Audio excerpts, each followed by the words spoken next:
قال الإمام ابن القيم رحمه الله: إذا طلعت شمس السنة في قلب العبد قطعت من قلبه ضباب كل بدعة. بيفتو سنة ابسيتو دكنا. يا الله ملكتنيا نبي محمد صلى الله عليه وسلم مكة لاي 13 ዓመት በሙሉ ሲኖሩ በጣም ብዙ መከራና ስቃይ ደርሶባቸው ነበር። ባልደረቦቻቸውን የተለያየ ቦታ ላይ ስደት እንዲሄዱ ነበር ሲያደርጉ የነበሩት። ከዚያ ከሚደርስባቸው ጭቆና ለማምለጥ ማለት ነው፣ በዲናቸው ለመሸሽ ወደ ሐበሻ ተሰደዋል። ሁለቴ ወደ መዲናም ሰሃባዎቻቸውም ራሳቸውም ጭምር ስደት አድርገዋል። ኢዘን መካ ላይ የነበረው ህይወት በጣም ከባድ ነበር፣ ከሂጅራው በፊት ማለት ነው። ሙሽሪኩል አረብ በነብዩ መሐመድና ሰለላሁ ዐለይሂ ወሰለም በተከታዮቻቸው ላይ ያደርሱት የነበረው መከራ፣ የሚያደርሱባቸው ግፍ በጣም ከባድ ነበር። የአላህ መልእክተኛ ነብዩ መሐመድ ሰለላሁ ዐለይሂ ወሰለም ከአላህ በመጣላቸው መመሪያ መሰረት ሰብር አድርጉ ነው የተባሉ። ትዕግስት አድርግ። አለም ተረ ኢለ الذين قيل لهم كفوا أيديكم وأقيموا الصلاة وآتوا الزكاة ወደ እነዚያ አትመለከትምን እጃችሁን ከመጋደል ሰብስቡ የተባሉ። ከአላህ የመጣ ትእዛዝ ነው። እጃችሁን ሰብስቡ ነው አላህ ያለው መካ ላይ ማለት ነው። እጃችሁን ሰብስቡ ግድያ መጋደል ወጃሂድሁም ቢሂ ጂሃደን ከቢር አላቸው። ሙሽሪኩል አረብን በዚህ ቁርአን ትልቅ የሆነን መታገል ታገላቸው መካ ላይ ማለት ነው። ወኢላ መሳሪያ አንስቶ ከሙሽሪኩል አረብ ጋር በመዋጋት ዙሪያ እጃችሁን ሰብስቡ ነው ያለው አላህ። ነብዩ መሐመድ ሰለላሁ ዐለይሂ ወሰለም ካጠገባቸው ሱሐባዎቻቸው ይገደላሉ፣ ይረግፋሉ፣ ንብረታቸው ይወድማል፣ አጥንታቸው ይከሰከሳል፣ ደማቸው ይፈሳል። ምን ይላሉ? ታገሱ ነው የሚሉት። ሂዱና የአቡ ጀህልን የአቡ ለሃብን ወይም የነ ኢክሪማን ቤት አፈንዱ አላሉ። ወይንማ ሰብር አድርጉ ነው ያሏቸው ማለት ነው። በዚያ መልኩ ግፉ የበረታ ዘግናኝ የሆኑ ክስተቶች የአላህ መልእክተኛ እያዩ አላህ የመጣላቸው መመሪያ ታገሱ የሚል ስለነበረ ይህንን ነበር የአላህ መልእክተኛ ተግባራዊ ያደረጉት። አማኞች፣ ሙእሚኖች፣ ሙስሊሞች አላህን ፈርተው የሱን ትእዛዝ ጠብቀው ነብዩ መሐመድን ሰለላሁ ዐለይሂ ወሰለም ተከትለው የነብዩን ትእዛዝ ተግባራዊ አድርገው ከካህዲያን ጋር ቢገጥሙ የአላህ እርዳታ ከእነርሱ ጋር ወላ ሸክ ጥርጥር የለው። ሙእሚኖች በዲናቸው ላይ ብርቱ ሆነው የአላህን ትእዛዝ አክብረው የነብዩን ትእዛዝ አክብረው ከሽርክ ርቀው ከቢድዓ ርቀው ከወንጀል ርቀው ቁጥራቸው ቢያንስም የጠላት መሳሪያ አይነት ባይኖራቸውም አላህ ይረዳቸዋል። ይሄ ግልጽ ነው፣ ምንም ጥርጥር የለውም። አላህ ሙእሚኖችን ሊረዳ ለራሱ ቃል ገብቷል በካህዲያኖች ላይ። ነገር ግን ምንድነው መስፈርቱ? አላህ አማኞችን ሊረዳ ከሃዲያኖችን ሊያዋርድ ሙሽሪኮችን ሊያዋርድ ሙእሚኖችን የበላይ ሊያደርግ ሙእሚኖች የአላህን ዲን የበላይ ማድረግ አለባቸው። የነብዩን ዲን የበላይ ማድረግ አለባቸው።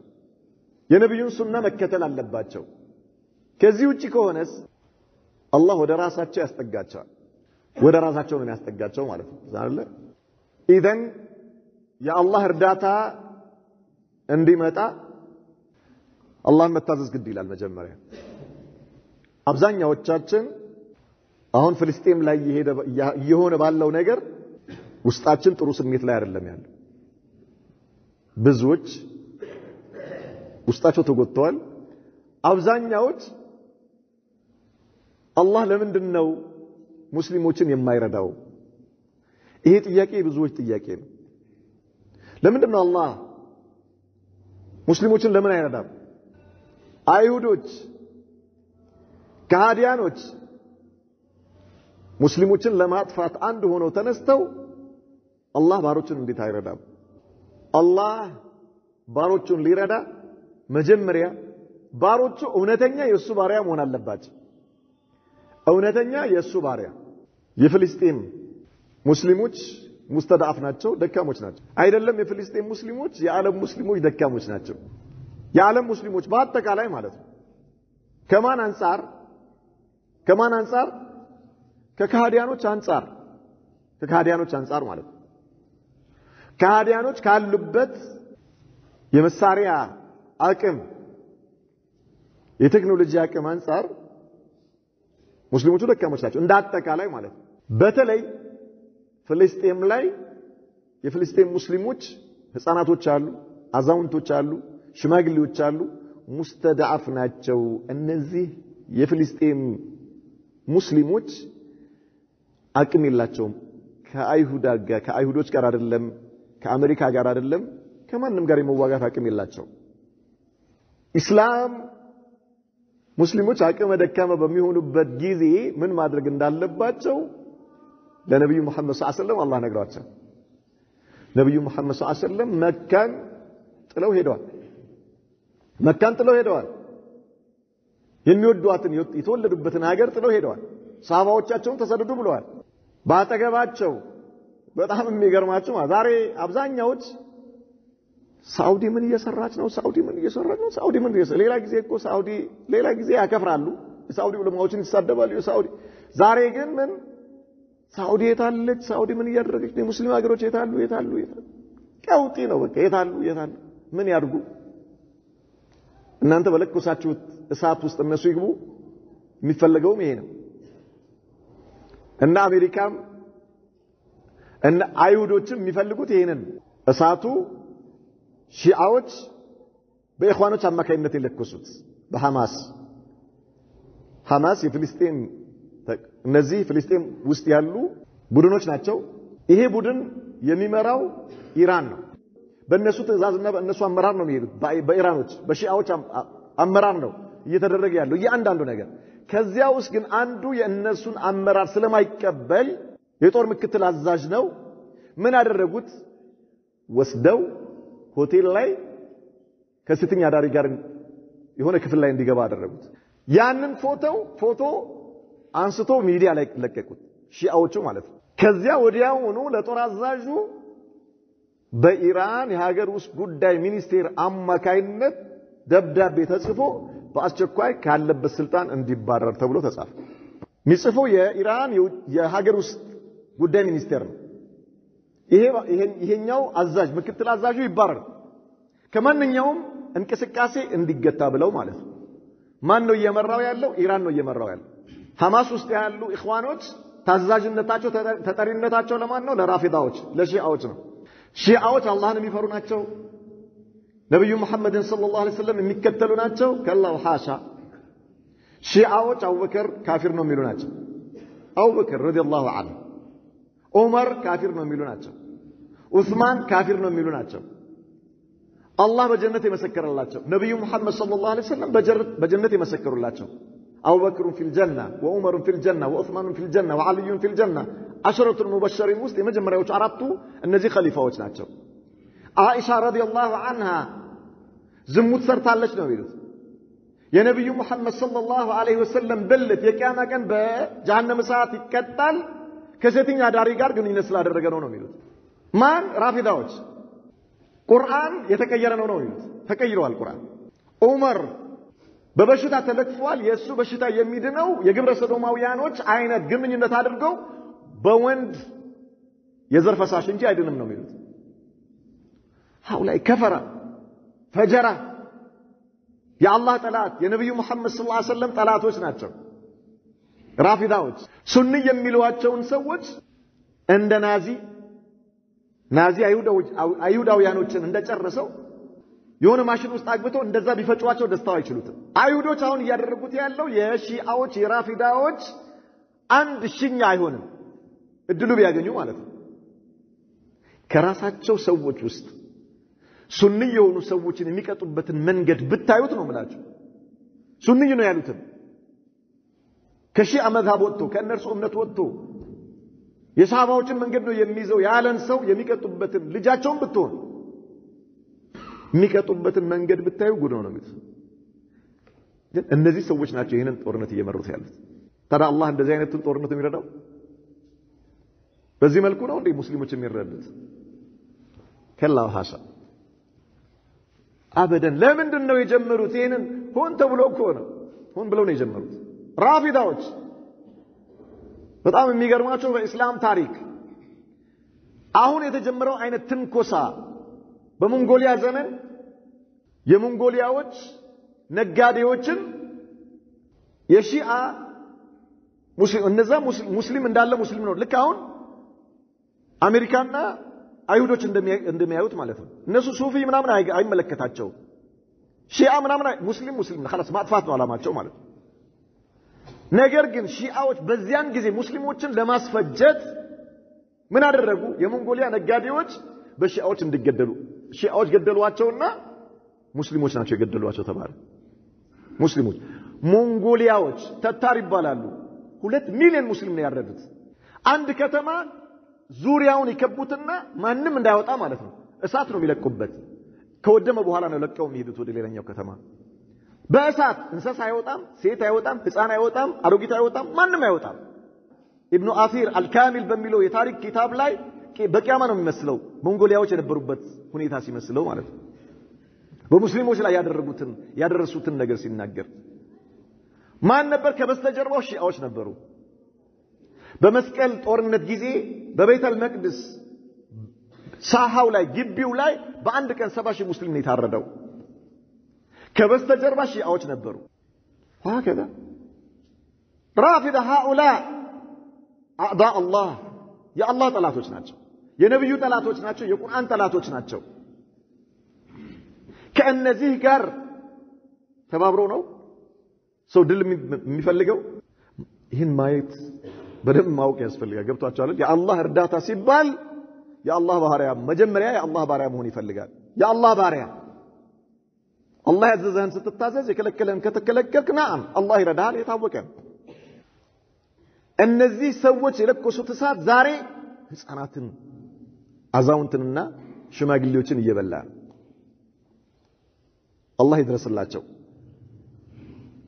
وهؤلاء عملهم الله بما يستحقون الله ለነርሱ የሚገባውን አላህ ይስጣቸው እነዚህን ህፃናቶች ሙስተዳአፎችን አላህ ይድረስላቸው ኢዘን የፍልስጤም ሙስሊሞች አላህ እንዲረዳቸው ዱዓ እናደርጋለን አዛውንቶች ህፃናቶች ሴቶቹ አቅመ ደካሞቹ እነዚያ ሙጅሪም የሆኑ ኢኽዋኖች ከራፊዳ ጋር ተመሳጥረው በሚሰሩት ነገር እነዚህን አላህ እንዳያጠፋቸው ዱዓ ማድረግ ያስፈልጋል ዋضح ነገር ግን ጦርነቱን እስላማዊ ጂሃድ ነው የሚል هذا جاهل ስለ እስላም የማያውቅ ስለ እስላም ሸሪዓ የማያውቅ ስለ ሐማስ የማያውቅ ስለ ራፊዳ የማያውቅ ስለ አላህ እርዳታ የማያውቅ ስለ ጂሃድ የማያውቅ ነው ስለ ጂሃድ የማያውቅ በዳዕፍ ጊዜ ሙስሊሞች ደካማ በሆኑበት ጊዜ እጃቸውን ሰብስቡ ነው አይተናል እንዴ እጃቸውን ሰብስቡ አላህ እኮ እጃቸውን ሰብስቡ ነው ያላቸው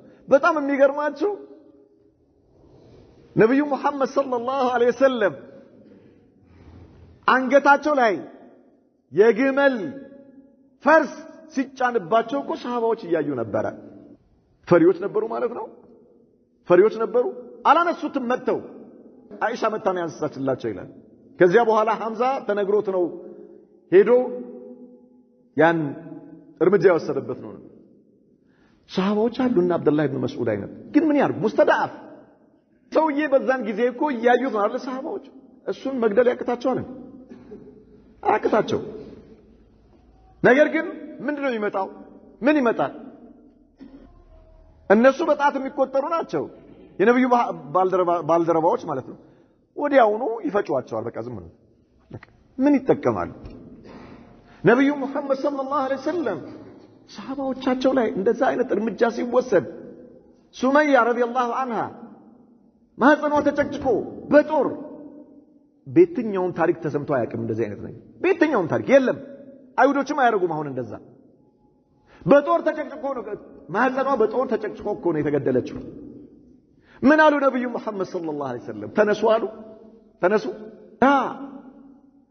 ሰብረን አለ ያሲር فإن موعدكم الجنة ታገሱ ቀጠሯችሁ ጀነት ላይ ነው ያሏቸው ነብዩ ፈሪ ስለነበሩ ነው ወይስ ባልደረቦቻቸው ጉዳይ ስለማያሳስባቸው ነው ላ ሊያስከትል የሚችለውን ውጤት ስለሚያውቁት ይሄ ቀን እንደሚያልፍ ስለሚያውቁት ወላሂ አይሁዶች አላህ በሙስሊሞች ይቀጣቸዋል ይሄ ታወቀ ነው ጥርጥር የለውም በአላህ ነብይ በመልእክተኛው ንግግር እኛ እንጠራጠርም ቂያማ ይቆም አሉ ነብዩ መሐመድ ሰለላሁ ዐለይሂ ወሰለም ሙስሊሞች አይሁዶችን ተዋግተው ሳያሸንፉ ናም ይሄ ሐቅ ነው ወህይ ነው ከአላህ መቼ ነው ግን ሙስሊሞች ወደ ዲናቸው ሲመለሱ የተደበቀበት ድንጋይና እንጨት አንተ ሙስሊም ሆይ ና ከጀርባዬ ይሁዲ ያለና ግደለው ብሎ ሙስሊሞችን ጠርቶ ያናግረዋል ብለዋል እንظر ይሄን ይመጣል እናቃለን እስከዚያስ ሙስሊሞች ዳዕፍ ላይ በሚሆኑበት ጊዜ አቅም ሳይኖራቸው ሲቀር ሰብር አድርጎ ነው ማለት ያለባቸው ሰብር አድርጎ ወሽል ተስተፊድ ምንድነው ምን ትጠቀማለህ እስኪ ከተማ እንዳልነበረ ሲሆን ህንጻዎች በነዋሪዎቻቸው ላይ ሳይወጡ ባሉበት ወደ ፍርስራሽነት ሲቀየሩ ምንድነው የምትጠቀመው አንተ ምን ትጠቀማለህ ይሄ ጂሃድ ነው አዩ ጂሃድ እነርሱ የሚወረውሩት ሮኬት እስከ ሚሳኤል የሚገላቸው ህፃናቶች የሚገላቸው ሽማግሌዎች የሚገላቸው አዛውንቶች ሸሪዓ አይፈቅደውም ክልክል ነው ይሄ መሪዎቻቸውን በሚልኩበት ጊዜ ለጂሃድ ይናገራሉ ነብዩ መሐመድ ሰለላሁ ዐለይሂ ወሰለም ከሰው ተነጥሎ ጌታውን የሚያመልክን ራሂብን እንዳትነኩ ሴቶችን እንዳትገሉ አጥቢዎችን እንዳትገሉ ህፃናቶችን እንዳትነኩ አዛውንቶችን ይሄ ነው ሸሪዓችን አዩ ጂሃድ ስለዚህ ሰዎች በስሜት አይደለም የሚመሩት ሸሪዓችን እስልምናችን በስሜት ሳይሆን በወህይ ነው የሚመራው ይሄው ወህዩ እጃችን ላይ ነው ያለው ቁርአኑ እጃችን ላይ ነው የነብዩ መሐመድ ሰለላሁ ዐለይሂ ወሰለም አስተምሮ እጃችን ላይ ነው ያለው ስሜታችንን በሸሪዓ ሉጋም ለጉመን ነው መሄድ ያለብን እንጂ የኛ ስሜት ሸሪዓውን አይደለም የሚመራው የኛ ስሜት በሸሪዓው ነው መመራት ያለበት በሸሪዓ ሉጋም መለጎም ያስፈልጋል ናም